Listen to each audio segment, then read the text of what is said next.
Ladies and gentlemen, this morning we've heard some fantastic presentations from experts, and the expertise continues because our final speaker for this morning is an expert. And our speaker is Merinda Epstein. In 2004, she co-won the Australian Government Human Rights Award in the community sector. She's a member of the National Ministerial Expert Advisory Committee on Borderline Personality Disorder and an expert truly in the lived experience. Can you help me welcome, please, Merinda?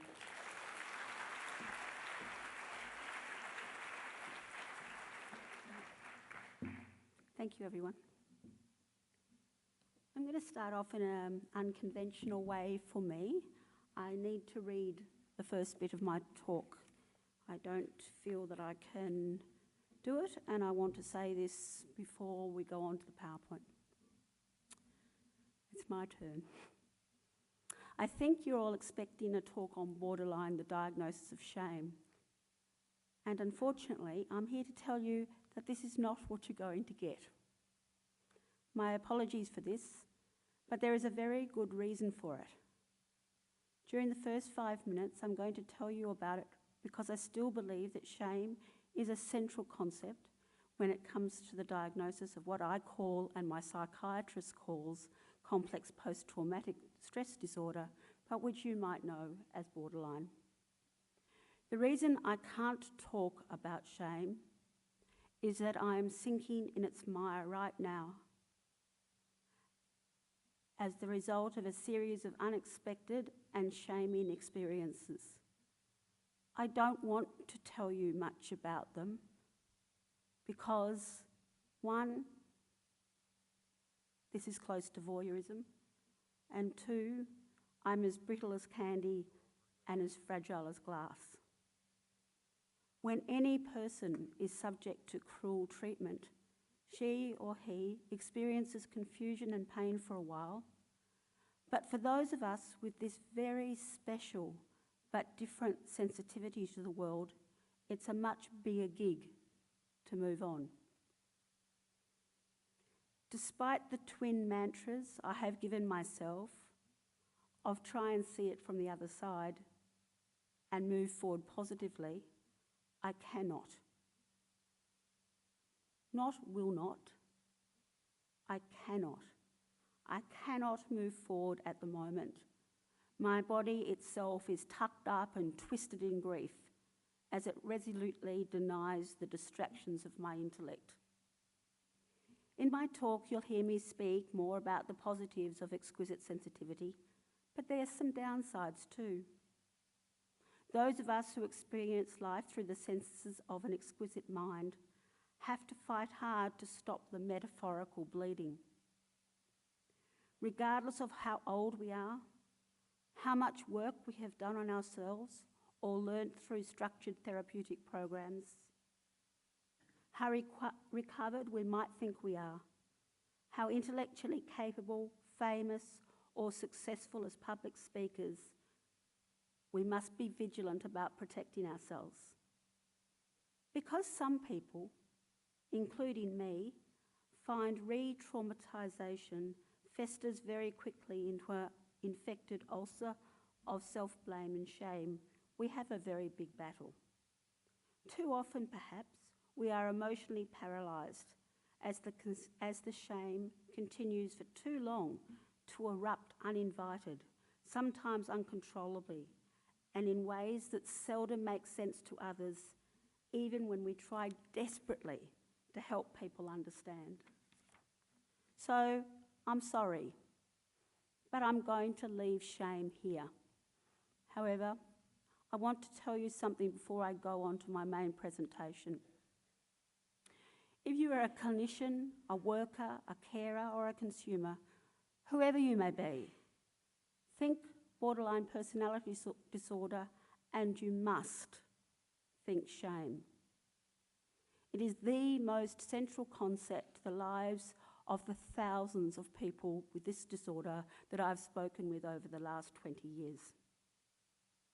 If you do anything at all, which adds to the burden of shame people already carry, you are committing a dreadful act. Think before you act. Think before you react. Think before you write anything. If you pride yourself on your resilience, your qualifications or position, your tough skin or survival instincts, your capacity to multitask or your productivity, you must learn to ask, where are the most important qualities for being with someone who has an especially sensitive way of being in the world?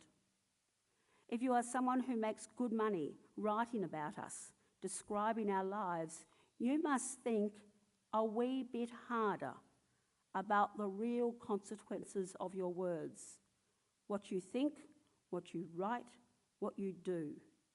If there is only one take-home message from today, I hope it might be that shaming people diagnosed with borderline is counterproductive and potentially life-threatening. Don't do it. Now, having got that off my chest, I can now tell you very briefly I'm prepared to share one of those things with you very briefly, and then I want to go on. And that was that I was admitted to hospital 4 weeks ago for my bipolar, nothing to do with borderline, and I was sexually assaulted twice whilst I was a patient. Now, for someone who comes from a background where that's happened before, it's a terrible thing to happen, and nobody wanted to speak to me about it. I got left with shame, bigger than mountains. So I've done my best to come here today, carrying that with me. That's not the only thing, but that's one of the things that happened. And I will do my best to make a presentation that you'll all get something out of, but you have to just bear with me a little bit, that I'm working from a position of not my best. So. I was remiss in showing you how to drive this. No, now we're going to just do the thing. We're ready to go. There's nothing before that. I want to finish the shame stuff there. I don't need to tell anybody anymore. Okay, let's hop on to the. This is Mental Health Week, and I thought this would come well after the shame. This is my aim for next week, which is World Mental Health Day and Mental Health Week. So, what are your plans for Mental Health Week? I'm going to sit in the corner and hug myself gloriously and not care one bit about what anyone else might think of me. That's my Mental Health Week coming up. Okay, let's go on. This is what I've decided to call my talk instead of the original title. Borderline Personality Disorder, Beautiful People Denied. There's another one that's bullshit psychiatric diagnosis.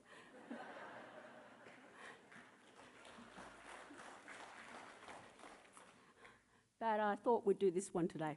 Okay. This is something that I want to tell you because this is what started me. 21 years ago, a young girl gave me this little book. She was homeless on the steps of Flinders Street Station, and it was called In a Nutshell, and this is one of the poems. I'm sorry about the reproduction, but I'll read it. I thought I'd write my life story, but instead I'm just going to photocopy my arms. And it was that got me started to become an activist in this area. Okay. Keep going, don't need to have a look at that one. Look, I'm doing this first rather than last. You nearly always do this bit last, and I keep running out of time and forgetting to do it. There's no way in 20 minutes, 25 minutes, I can do or take you through the volumes of stuff that I've written over the 20 years. I want to just, while you have time, if you want to write any of this down, the top one is my website. There's heaps of stuff on borderline on there from a consumer perspective. It's grossly in need of cleaning up, but you can have a look at that. And the other is our consumer place, where we're one of only 2 consumer organisations in Australia that specialise in trauma-informed peer support and borderline personality disorder. Please go and see us, join up. We're tiny. We desperately need as many members as we can get so that we can maintain our campaign about post-traumatic stress disorder and about borderline. And the last one's my own personal income. Unfortunately, Kira couldn't speak today. She was going to speak. This is the Buddha and Borderline, which I couldn't recommend more. It's fabulous. But I want to read you this little thing that happened to me. Sometimes you feel like it's a thankless task. Sometimes you feel like you're the only one. Like, for example, my beloved psychiatrist who puts up with me enormously. But I remember her saying, some people might have heard this, but I remember first time I started to talk about borderline, she said to me, "What do you want to talk about that one in public for? You've got a perfectly good psychotic diagnosis to use in public." And she meant it. And I think what it was doing was reflecting the difference in status between those two diagnoses, even within the consumer movement and certainly within services. And sometimes it feels thankless. But this came in the post from Kira, who I don't know, I've never met. And it said this: "Dear Merinda, I've been a fan of yours for years. Please know that everything you say and do makes a difference, even here in America. You have helped me write this book. Thank you, thank you, thank you, Kira." It was a joy to get that. I don't know her. It came just out of the blue in the post. And I thought, all this stuff that I've done, yes, it is getting through to people. It is helping. Thank you, Kira, for reminding me that that was the case. On to the next one. These are terrible colours, I know. I'm sorry for that. But there's 5 important metaphors that I've heard over and over again during my time working in the last 20 years with people. I think they're useful. Consumers, I've heard talk about borderline as being like having emotional haemophilia. And I can relate to it. Your emotions are just bleeding out of you. You ain't got a proper way to stop them, and it's frightening, incredibly frightening. Or a similar one, lacking an emotional skin. Or my fear and panic button is permanently on, with the on button on. Similar again. They're all saying something similar. There were important metaphors about people's experiences. I want to talk to you about the canary in the mind because that's the one that I use frequently. And the other one I mentioned before, it's like living in a cesspool of shame. For those of you who don't have this label, for those of you who don't have these experiences, just think of what it would be like living permanently in a cesspool of shame. You might start thinking again in a different way about people with that label. Okay? This is a canary in the mine. We've got nearly all our postcards with my cartoons on them have gone, but they're going to be available. We'll put them up on the net at work. But this is one of them, and it's the one I use all the time. Do you remember the stories from when, in the 18th century when people used to take a canary down the mine and the canary would die and it would warn the miners that the air, the community was unhealthy and to get out? People know that story? Yeah. Well, I actually will argue, and I'll argue strongly, and there's others who join me, that actually that's what people with exquisite sensitivity, often labelled as borderline, also known as complex post-traumatic stress disorder for me, we actually do a service. We actually are often the canaries in the mine. We feel things first. We feel things stronger. We feel things in ways that if ordinary people were to be open to it, they could learn an enormous amount. So it says, don't shut your eyes and pity us.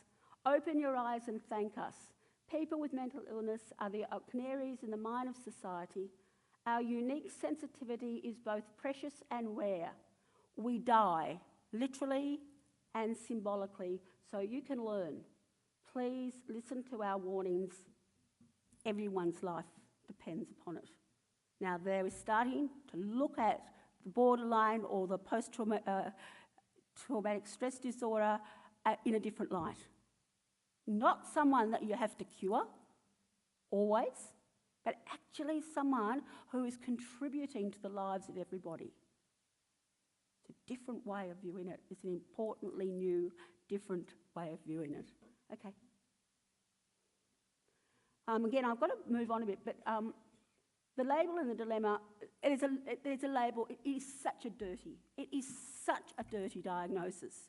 The question is, do we find a better, less dirty diagnosis? Do we try and change the way people feel about this diagnosis? what do we do? And does it describe the experience? Well, for me, it doesn't describe the experience. For my psychiatrist, it doesn't. She gets very angry when people, she's a consultant in a public hospital, she gets very angry when people use the term borderline. She is committed to complex post-traumatic stress disorder. She thinks it's a better describer. And what we've got to do is change the way that we describe what trauma is. Move away from abuse, because that is not inclusive enough, and start looking at trauma in another way. Make it much more inclusive. You know, I have given talks on borderline now at keynotes 3 different times. I feel so strongly about this. 3 different times, young people have come up to me and said, I wish I had been sexually abused. Okay, let's think about it. What's that about? At first, I was gobsmacked. The second time it happened, I thought, there has to be a pattern here. The third time it happened, I worked it out. First of all, they're told they don't have a proper mental illness. Sorry, you don't have a proper mental illness, go away. What's happening in trauma? We're creating trauma hierarchies. If you've got sexual abuse, oh good, you pass, you've got a proper trauma.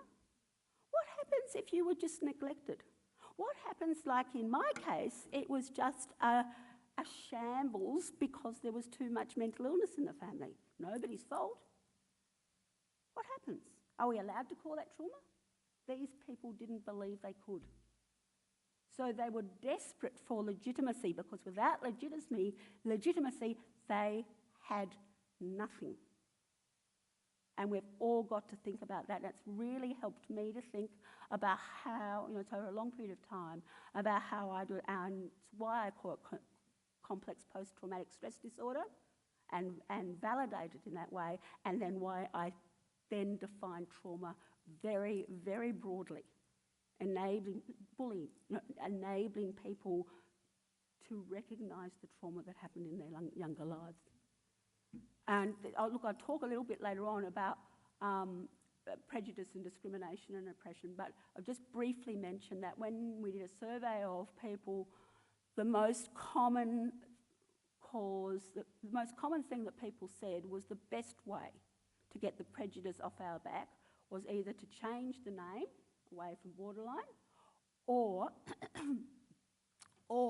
to talk up and talk more about trauma. They were the 2 most important things that people named in terms of an anti-prejudice campaign.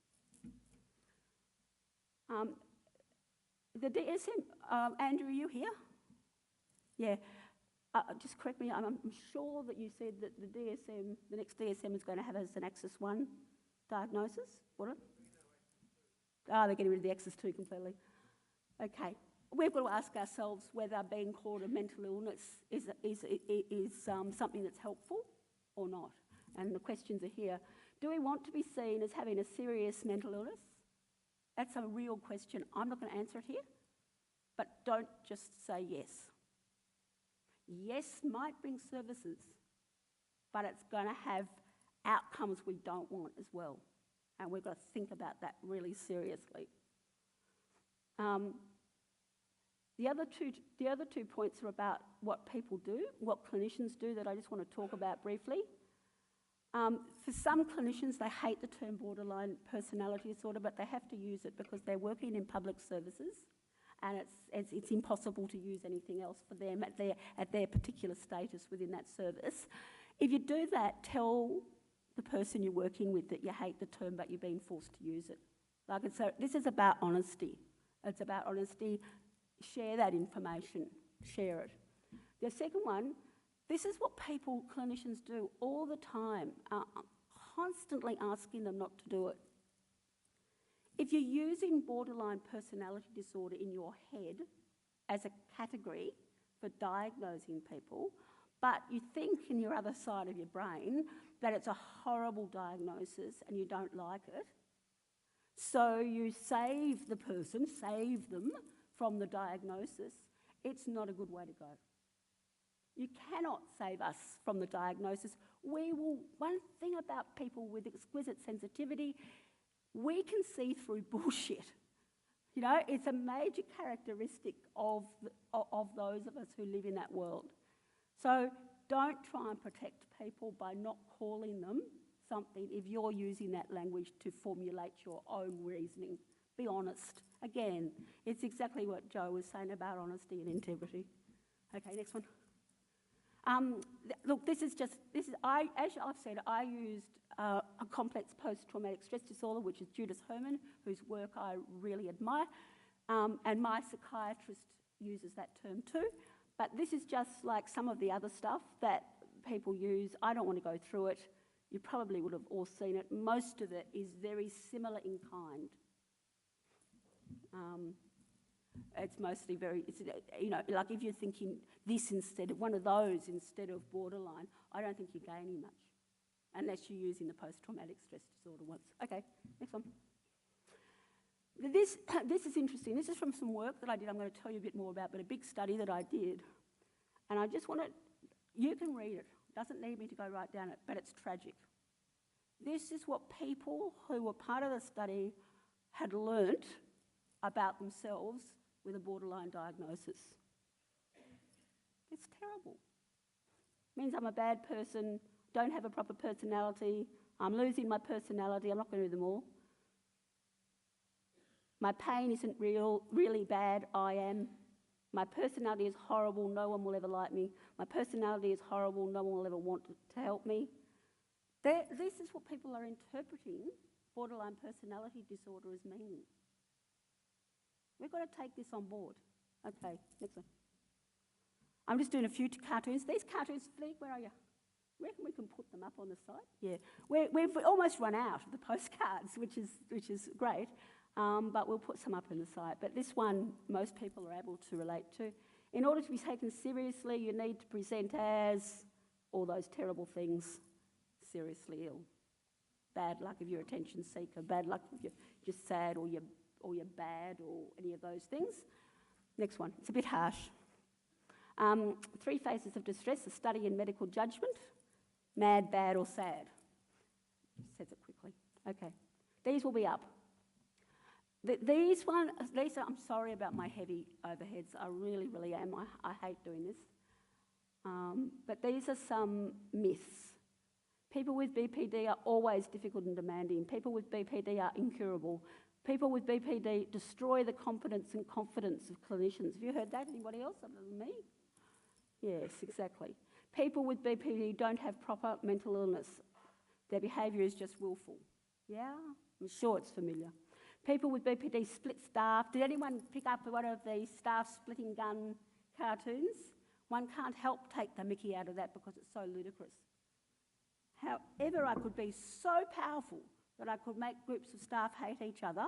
My God, just sent down from heaven to do it. People with BPD are often untruthful and most of their behaviour is manipulative and designed to attract attention. People with BPD use this one really annoys me. This is used all the time. People with BPD use up disproportionate. Well, what a load of baloney. Most people with BPD can't get any resources, can't get any services at all. And that's just nonsense. Do you know what I suspect it is? I suspect it's comparing I suspect it's very bad research. I think it's comparing a very small number of highly complex people who are the only people who can get services with an equivalent across the line to different diagnoses, which is poor research. People with BPD displace much more needy clients and patients. I'm sure you've heard that. People with BPD create chaos wherever they go. Well, I don't think I do, actually. I have more chaos in me than I've ever created anywhere else, I am sure. Okay.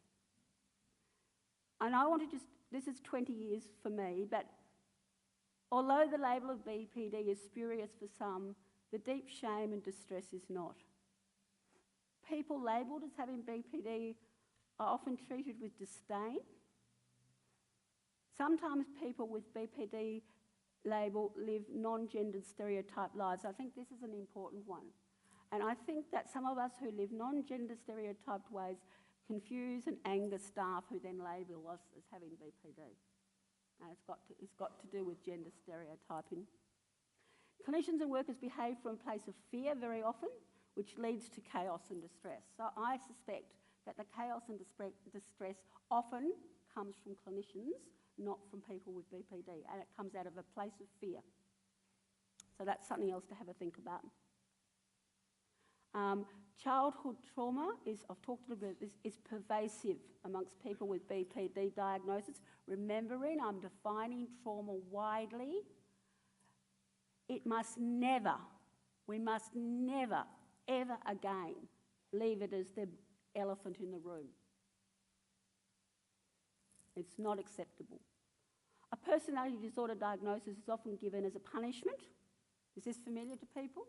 When we seem to be ungrateful, non-compliant, challenging, especially if you're a woman, young woman, you whack that diagnosis. Now, Spectrum, I want to say that I'm a great fan of Sabi Oral, and I'm not having a go at him. I think he's wonderful, but I want to have a go at Spectrum briefly. The other states, consumers in the other states of Australia are so envious of us because we've got Spectrum, and so they should be. They've got nothing, most of them. And I think Spectrum has the potential. What I fear and what I criticise, it's not only Spectrum that does this, there's other services that do it as well, but it's about blowing your trumpet. We look after the most complex cases, the people with the worst symptoms, the people, and it's actually kind of saying, we're marking out our territory on the top of this pedestal, okay, and doing absolutely nothing or very little for the vast majority of people who can get no services at all. Now, I've got a person at the moment, I won't talk about it much, but we've been struggling for months. Sally has tried to help me, but we have a policy in Victoria that in order to get into Spectrum, you need to have a case manager in a public service. Now, I want to tell you this because it's really important. I did some research, and it applies to the next one down as well. I did some research 4 years ago, I think, and it was simple. I collected the pamphlets for public mental health services across Victoria. Guess what? I had 100% rate in the order in which they classified the people they saw. Psychosis, schizophrenia, other psychosis, bipolar, and then it went serious. So you can't have anxiety and depression. You've got to have serious anxiety. So I was saying, by definition, those things aren't as serious, which is questionable in itself. And then always last, in 100% of cases, I have people with borderline personality disorder who, and it's qualified, people know what's coming, don't you? Who are harm to themselves or others. Now, that's giving people a dreadful message. We're talking about people with shame-based illness here. We're telling them systemically and systematically that they come last. That in itself is wrong and bad. But then, if we look at last one, the system teaches desperate people to self-harm or help themselves. That's the only way you're going to get service. The system's teaching people this. And I actually think that this is negligence. I'm talking at the moment to the Mental Health Legal Centre because I think it might be criminal negligence. That we are systemically, sorry, I was away from the microphone, I hope I was yelling enough, but we systemically teach people to harm themselves or others. It's wrong. Next one. This is the research that I did. I'm going to go through it quickly, but it's fascinating. I did it for Spectrum and then it became difficult for a whole lot of reasons. So it's sitting there, not quite published, but in fact not published at all, but it's still quite interesting. I read something like 230 articles by consumers, mostly people who saw themselves as recovered, whatever that means, and I found a pattern. It's not an absolute pattern, but it's very interesting. So when they talked about recovery, they talked about hope. nearly all of them talked about hope. But there were two distinctly different groups. No, they weren't distinctly different because there was crossovers. But there were two groups that I could identify confidently. And one was a group that went through, and I used the word to describe them as acceptance. So they went through more traditional services. They believed in the knowledge of the medical community and the medical hegemony in terms of the language that they used to describe themselves. And they came up through using clinical language about recovery. They came up to a place where they felt recovered. There were other things they did as well. Then there's a group that was almost the same size. Again, there's crossovers. These are not absolutes. And this was a group that did the opposite. They also found recovery, but they did it the other way, and the word that I used to describe them was resistance. And they did things like an emphasis on childhood trauma was important and basic and politically important. They got involved often. There was a number that saw politically nuanced therapy as really important, including feminist therapy. They wanted and demanded treatment for previous treatment that had been iatrogenic. So previous ways they'd been treated which had made them sick, and they wanted that acknowledged publicly often. And then they went up through a recovery through resistance, including getting involved in politics around child abuse, a whole lot of variety of different things. But I found that fascinating. Next one. These are just, you can just have a read of them if you like. I don't need to scream at you. This was the first group, and again, there were crossovers. These are not absolute groups. And it's a spelling mistake.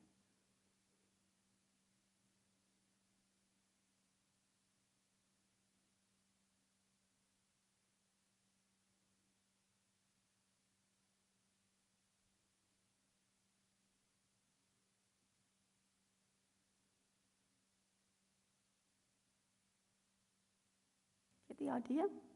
Okay, we'll flip it on to the next slide.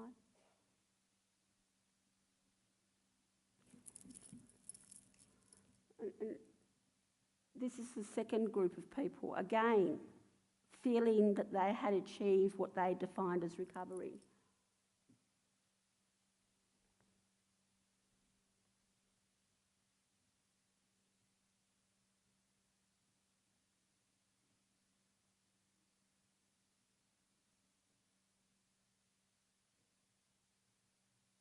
In the one about feminist issues too, I want to say, I was talking this morning to someone. At the moment I'm working with a young man with a borderline diagnosis, and I think you have to both say this is a feminist issue and say there are men who are involved and they need to have the same sort of acceptance as everybody else and guidance and help. And you've got to be able to say both of those things. Okay, where are we up to? How long have I got? These are the conundrums that came out of that research. There was a discourse of management versus a discourse of responsibility, and consumers were finding that those two discourses clashed and ended up making life very difficult for them because people were managing them into responsibility. How in the hell can you do that? That is an impossibility. And I think we've got to be very careful how we use that sort of language. There's a cartoon about it, which will pop up on the website, but I think that the language of management is something that we have to be very mindful of using with great care. Hope. When talking about hope, when 3/4 of the people couldn't get any services at all, that's just plain dumb.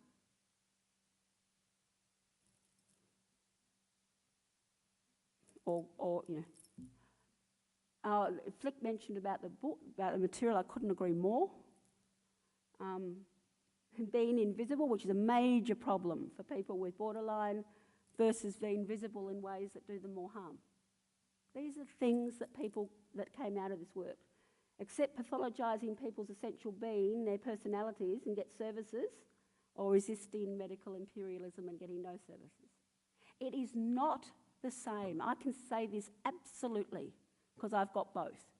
It is not the same to talk about mental illness that comes from out there and lands on you somehow, like my bipolar, in the same way that you talk about pathologising my soul, my inner being, my personality, my most central self. They are not the same things. They are nowhere near the same things. And we've got to take that on board. It's very important. And then the last one we've done. Okay. Here we go, and I've promised Sven I'll do some of the language that he really hates. This all came out of that research. This language is disgusting. We must stop using it.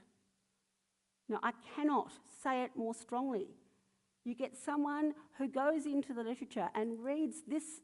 I mean, some of it's nonsensical, which is quite funny, but some of it's just awful. The they, them, those, others, different from us, obviously splitting.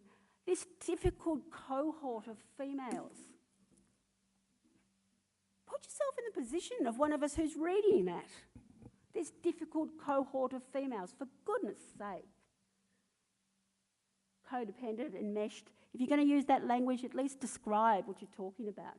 These mini suicidal gestures. That is, like, I've been there. I've been there where I have been desperate and someone's called it something like a mini suicidal gesture. Do you know what it does? I can tell you what it did for me. Guess what happened 2 days later? So is someone going to be brave enough to yell it out? Yes, exactly. 2 days later, there was a major overdose. You don't use that language with people. It is insulting, it's non-caring, it's unacceptable.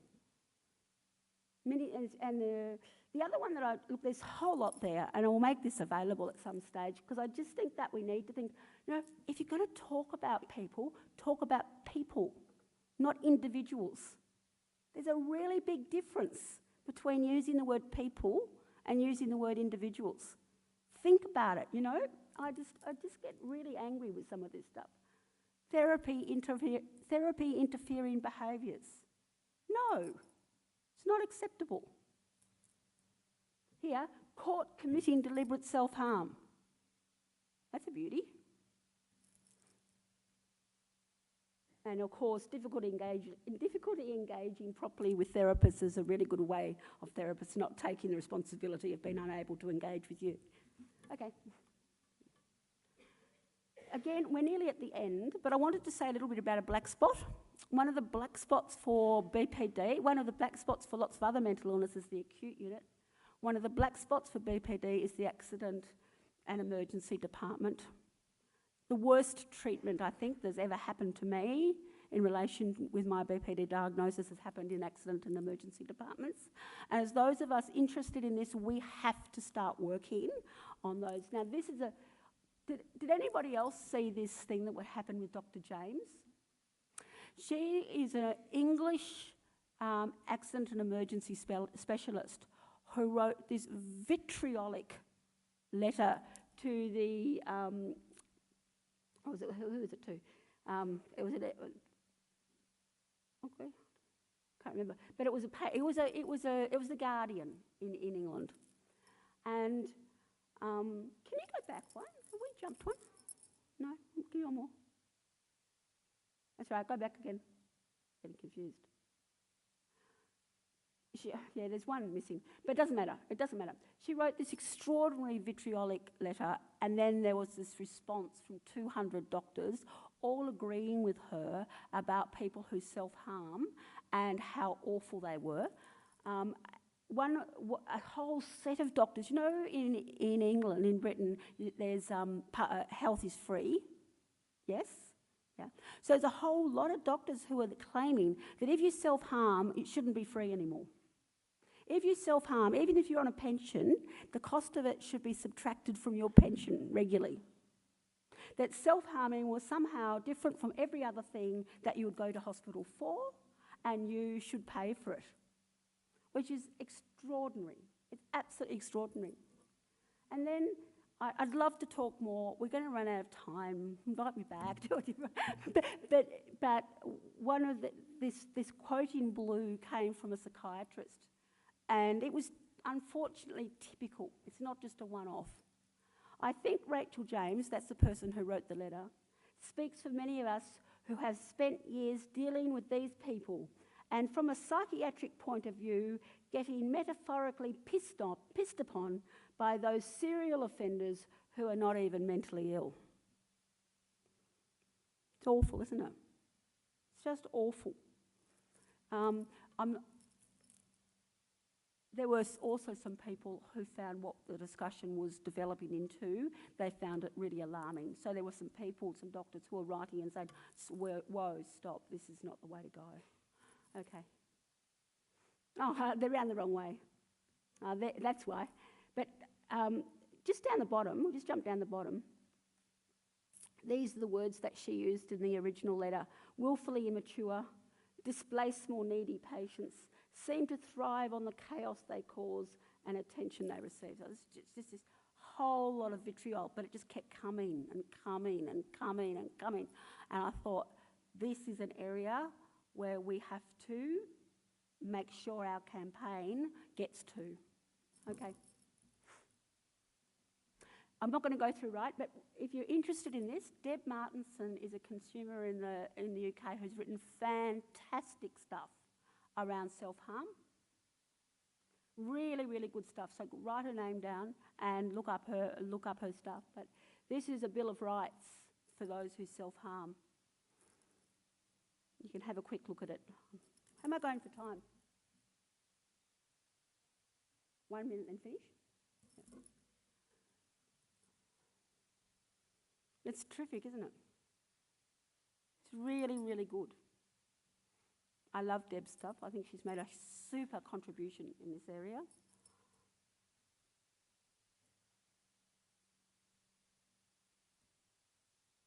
Okay. Next one, because we'll just move on.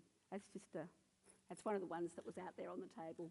But that's just all of us in the corridor at the A&E department. Okay.